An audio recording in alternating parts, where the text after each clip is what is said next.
Avant de devenir le sélectionneur d'une équipe de France qui gagne, Didier Deschamps a été le capitaine des Bleus lors de leur premier titre de champion du monde, en 1998. Lors de ce sacre, il ne s'était pas fait que des copains dans l'équipe. Plus de 4 ans après avoir remporté la fameuse Coupe du Monde 2018, la France a failli remettre ça. Le 18 décembre dernier, les Bleus ont tout donné face à l'Argentine, avant de perdre au tir au but. Une performance remarquable, tout de même, puisqu'il est extrêmement rare d'arriver 2 fois de suite en finale de la plus prestigieuse des compétitions entre les nations.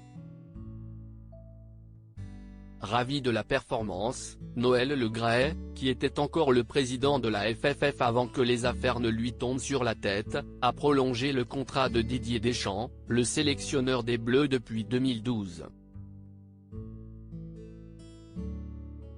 Un choix qui a déplu à certains anciens joueurs, comme Christophe Dugarry. Je ne cache pas que je préférerais que ce soit Zizou, j'ai envie de voir autre chose. Deschamps, j'entends ce qu'il dit, mais on ne peut pas dire que l'équipe de France appartient à tout le monde et l'a gardée pendant 12 ans, a-t-il déclaré. Ce n'est pas la première fois que Christophe Dugarry et Didier Deschamps se livrent à une petite bataille. Ce jour où Christophe Dugarry a vivement critiqué Didier Deschamps avant le début du Mondial 2018, le choix de Didier Deschamps de ne pas sélectionner Karim Benzema dans l'équipe de France n'a particulièrement pas plu à Christophe Dugarry. Il faudra que Didier Deschamps aille très loin en Coupe du Monde. Parce qu'il faudra assumer son choix. Parce qu'on prend en otage l'équipe de France et c'est peut-être au détriment de l'intérêt collectif, a déclaré l'ancien footballeur sur les ondes de RMC Sport. Un discours qui n'a pas plu à l'intéressé.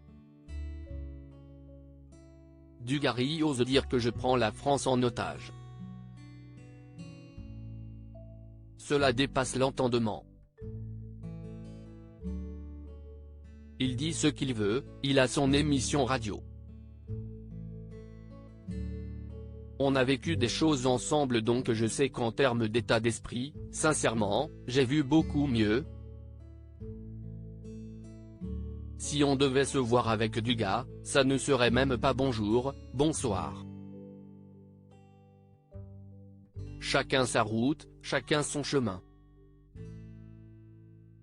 C'est clair, a-t-il rétorqué dans les colonnes du Parisien. Néanmoins, si cette brouille avait pu s'arrêter là, elle aurait également pu se régler devant les tribunaux puisque quelques jours après ces échanges, Didier Deschamps aurait réfléchi à attaquer son ancien coéquipier en justice. Chose qui, après réflexion, ne s'est jamais faite.